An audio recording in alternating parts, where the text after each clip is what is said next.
আজকের আলোচনার বিষয় নবম শ্রেণীর নোঙ্গর কবিতা। কবিতার কথক হলেন কবি অজিত দত্ত। কবিতাতে যাওয়ার আগে নোঙ্গর কি বা নোঙ্গর কি ধরনের কবিতা একটু জেনে রাখা ভালো। নোঙ্গর কবিতাটি হলো রূপক ধর্মী কবিতা। এখন রূপক জিনিসটা কি? যে শব্দটি বা যার দুটো অর্থ বিদ্যমান বা বর্তমান, একটা বাইরের অর্থ আর একটা ভিতরের অর্থ, যে শব্দের মধ্যে বা যার মধ্যে দৃশ্যমান হয় তাই হচ্ছে রূপক। তো আমরা নোঙ্গর কবিতায় এই দু ধরনের ভাব দেখতে পাব। অপরদিকে নোঙ্গর শব্দটির অর্থ কী? নোঙ্গর শব্দটির উপরে যে অর্থটা, সেই অর্থটা হচ্ছে এটা এক প্রকার যন্ত্র বিশেষ যা লোহা দিয়ে তৈরি এবং যার মাধ্যমে একটা নৌকোকে বেঁধে রাখা হয়। কিন্তু অজিত দত্ত নোঙ্গর শব্দটিকে এখানে যন্ত্র অর্থে ব্যবহার করেননি। এই নোঙ্গর অর্থাৎ আমাদের জীবনের যে সমস্ত বাধা বা বিপত্তি বা অলঙ্ঘ শক্তি, একে বুঝিয়েছেন। এবারে আমরা কবিতার মধ্যে যাচ্ছি। বলা হয়েছে, পাড়ি দিতে দূর সিন্ধু পারে, নোঙ্গর গিয়েছে পড়ে তটের কিনারে, সারা রাত মিছে দাঁড় টানি। কবি অজিত দত্ত আমাদের অর্থাৎ শ্রোতাদের, পাঠক পাঠিকাদের জানিয়েছেন যে তিনি অন্তহীন সমুদ্র যাত্রা করবার জন্য সদা তৎপর। যদিও সমুদ্র যাত্রা তার ব্যর্থ হয়েছে, কিন্তু তার খুব সাধ সিন্ধু অর্থাৎ সমুদ্র বা নদীর ওপারে যাবার জন্য তার নৌকোকে নিয়ে। সিন্ধু অর্থাৎ এখানে মানব জীবনকে বলা হয়েছে। মধ্যবিত্ত মানুষের জীবনকে তিনি অভিহিত করেছেন। কিন্তু নোঙ্গর গিয়েছে পড়ে তটের কিনারে। আমাদের জীবনের যে সমস্ত বাধা, যে বিপত্তিগুলো, যে প্রতিবন্ধকতাগুলোর কারণে সংসার জীবনের নানা রকম ঘাত প্রতিঘাত, এর কারণে আমাদের নৌকোটা অর্থাৎ আমাদের জীবনের পথ কখনো কখনো রুদ্ধ হয়, থমকে যায়, স্তব্ধ হয়ে যায়। তো সে কারণে আমাদের লক্ষ্যে আমরা পৌঁছাতে পারি না। তাই তিনি বলেছেন, নোঙ্গর গিয়েছে পড়ে তটের কিনারে। কিন্তু উল্লেখ্য, কবি সারা রাত ধরে নৌকাকে সচল রাখবার জন্য, এগিয়ে নিয়ে যাবার জন্য, অর্থাৎ এই জীবন তরীকে এগিয়ে নিয়ে যাবার জন্য তিনি দাঁড় টেনেই চলেছেন। তবে তার এই দাঁড় টানা, এই যে লাগাতার বা নিরন্তর যে কর্ম উদ্দীপনা, কিন্তু তার ব্যর্থ হয়েছে, অসফল হয়েছে। জোয়ারের ঢেউগুলি ফুলে ফুলে ওঠে, এ তরিতে মাথা ঠুকে সমুদ্রের দিকে তারা ছোটে। জোয়ার একটি ভৌগোলিক শব্দ। জোয়ার যখন আসে তখন নদী বা সমুদ্র বক্ষে জল স্ফীতি হতে আমরা দেখি। অর্থাৎ স্রোতের জোয়ার শব্দটি একটা ভৌগোলিক শব্দ। জোয়ার এলে পরে নদী বা সমুদ্রের জলের মধ্যে একটা জলোচ্ছ্বাস দেখা দেয়, অর্থাৎ জলস্ফীতি ঘটে। তো এখানে জোয়ারের ঢেউগুলি বলতে কবি যা বুঝিয়েছেন যে ব্যক্তিগত জীবনে, আমাদের জীবনে, মানবিক জীবনে আমরা দিনের পর দিন ধরে রচনা করি, মনের মধ্যে অনেক রূপ রস বলছি, অনেক স্বপ্ন, কল্পনা, অভিজ্ঞতা সঞ্চয় করি, ঐশ্বর্য সঞ্চয় করি। এগুলো বুকের মধ্যে, মনের মধ্যে লালিত পালিত হয় এবং একসময় ইচ্ছে করে অজানাকে জানার জন্য, অদেখাকে দেখার জন্য। এগুলো এতটা তীব্রতর হয়ে ওঠে যে সেগুলো যেন বেগ মানে না, ছুটে বেড়ায়। কিন্তু কথা হলো, এ তরিতে মাথা ঠুকে সমুদ্রের দিকে তারা ছোটে। কিন্তু আমাদের জীবনে, সংসার জীবনটা এতটাই বাধা বিঘ্নে ভরপুর, পারিবারিক কারণে হতে পারে, সামাজিক কারণে হতে পারে। পারিবারিক যে দায়িত্ব, যে কর্তব্য, যে পিছু টান, যে বৃথা মায়া বা মায়ার যে বাঁধন, তাতে পড়ে গিয়ে কবি অর্থাৎ কথক অজিত দত্ত তিনি ক্ষতবিক্ষত হয়েছেন। আমরাও যেটা হয়ে থাকি। তো সে কারণে সেই ইচ্ছা শক্তিগুলো, সেই স্বপ্নগুলো, সেই সাধনাগুলো, সেই উদ্যোগগুলো, সেই কর্ম উদ্দীপনাগুলো এই জীবনে এসে তারা আবার পিছু হটে। এতটা অলঙ্ঘ শক্তি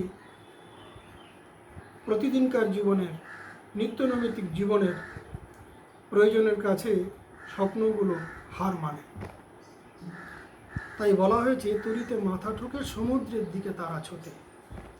অর্থাৎ আমরা আমাদের স্বপ্নগুলোকে কখনো কখনো পূরণ করতে পারি না, অবদমন করে রাখি।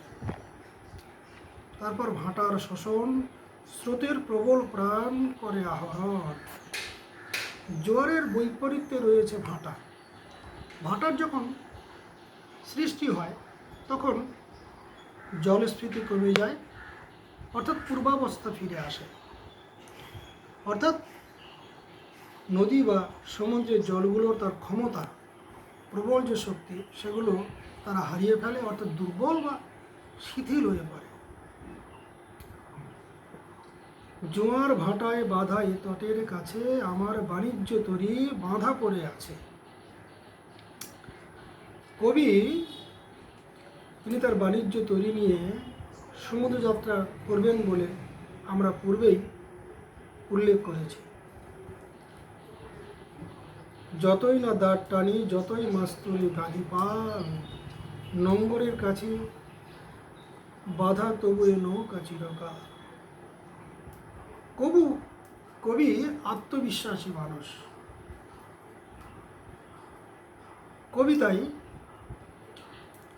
আশা বুকে নিয়ে, বুক ভরা আশা নিয়ে তিনি তার নৌকোকে সচল রাখবেন, গতিময় করে রাখবেন বলে, প্রাণময় করে রাখবেন বলে কি করেছেন না, তিনি নৌকোতে পাল খাটিয়েছেন, অনবরত দাঁড় টেনেই চলেছেন।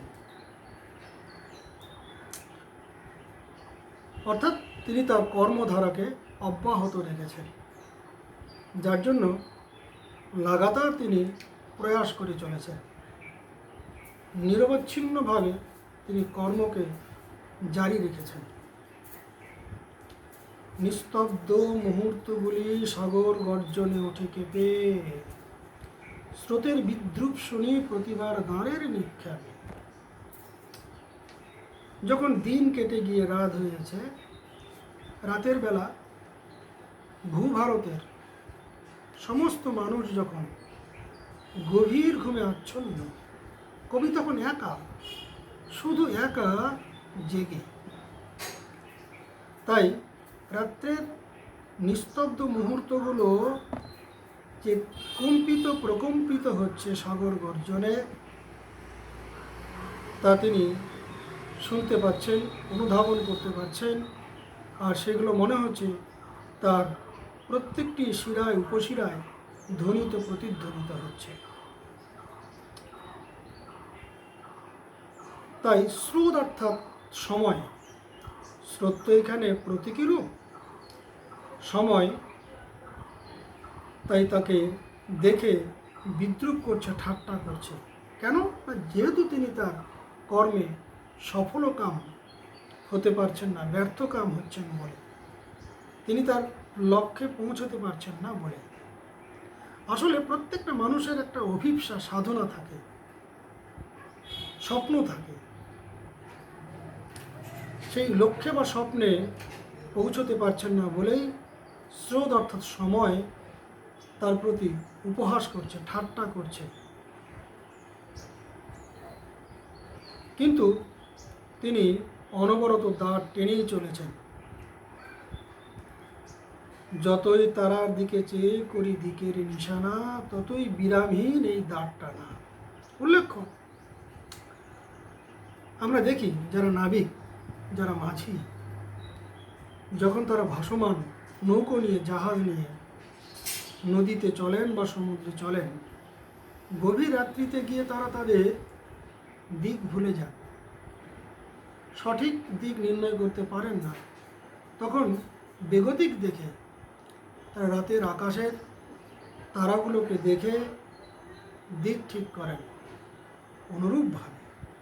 অনুরূপভাবে নঙ্গুর কবিতার কথক অর্থাৎ কবি অজিত দত্ত, তিনিও তাদের পথকে অনুসরণ করেছেন এবং সুদূর মহাবিশ্বের নক্ষত্রলোকের ইশারা তাকে যেন জানান দিচ্ছে, তাকে অনুপ্রাণিত করছে, সাহায্য করছে, উৎসাহিত করছে। সমস্ত গ্লানি জীবনের, ব্যর্থতা, অসফলতা সমস্ত কিছু ভুলে গিয়ে নতুন উদ্যমে, উৎসাহে, উদ্যোগে, কর্মে ব্রতী হবার জন্য। এবং ততই বিরামহীন এই দাঁড় টানা। কবি নৌকো, জীবন্তরী যে এগোতে পারছে না, রুদ্ধ হয়ে আছে, থমকে আছে, এর জন্য কবি কিন্তু কাউকে দোষারোপ করেননি, কাউকে তার জন্য তিনি বিরক্ত প্রকাশ করেননি। নিজে প্রচেষ্টা চালিয়ে গেছেন এবং এক ভিন্ন লোকের, অন্য লোকের কাছ থেকে সাহায্যের বার্তা পেয়েছেন, যে বার্তাতে তিনি সায় দিয়েছেন। এবং আমি মনে করি এখানে যে লোকের কথা, যে নক্ষত্র লোকের কথা তিনি বোঝাতে চাইছেন, সেটা হলো তার সাধনার জগৎ, সাধনা লোক, স্বপ্নের জগতে, স্বপ্নালোকে। বলা ভালো, তোমাদের সহজ করে বোঝানোর জন্য কাব্যিক জগতে যেতে চান, যে জগতে গেলে পরে তিনি তার সৃষ্টিশীল কর্ম অব্যাহত রাখতে পারবেন এবং আমাদের জন্য সুন্দর সুন্দর কবিতা, সৃষ্টির ফরমান আমাদেরকে উপহার দিতে পারবেন।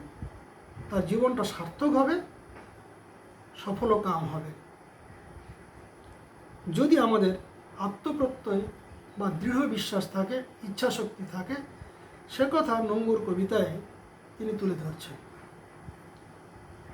তরি ভরা পুণ্য নিয়ে পাড়ি দিতে সপ্ত সিন্ধু পারে, নঙ্গর কখন জানি পড়ে গেছে তটির কিনারে। তরি অর্থাৎ তরণী, নৌকা। এখানে জীবন, ব্যক্তিগত জীবন, মধ্যবিত্ত মানুষের জীবন, সেই জীবনটা কবির পরিপূর্ণ। কিসে পরিপূর্ণ? না পণ্যে। পণ্য মানে কি এখানে ধান, চাল, ডাল ইত্যাদি?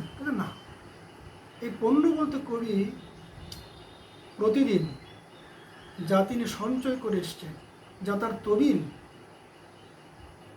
সেগুলো তার লালন পালন করা মনের মধ্যে, অন্তর্মনে। কি সেগুলো? না স্বপ্ন, কল্পনা, অভিজ্ঞতা, ঐশ্বর্য, উদ্যোগ, কর্মচঞ্চলতা, ইচ্ছাশক্তি, সেগুলোতে পরিপূর্ণতা সপ্তসিন্ধু। তো তিনি সে জগতে কেন যেতে চান? না পরিপূর্ণ মানুষ হতে চান, পরিণত মানুষ হতে চান। জীবনে পরিপূর্ণতার জন্য তিনি সপ্তসিন্ধু পাড়ে যেতে চান। কিন্তু তার অজান্তে নোঙ্গরের কাছে বাধা পড়ে গেছে তার স্বাদের সেই সপ্তসিন্ধু, অর্থাৎ বাণিজ্য তৈরিটি। সারা রাত তবু দাঁড় টানি, তবু দাঁড় টানি। এখানে বলা ভালো যে দুটো জিনিসের মধ্যে দ্বন্দ্ব বা সংঘাত লেগেই থাকে। একটা সংসারের যে বাস্তবতা, তার সঙ্গে স্বপ্নময় কল্পনা। এই দ্বন্দ্ব বা সংঘাত, এই নাটকীয়তা চিরদিনের, চিরকালের। তবে মনে রাখতে হবে এটাই জীবন সত্য, এটাই জীবনের পরম সত্য। এগুলো না থাকলে জীবনের কথা ভাবাই যায় না।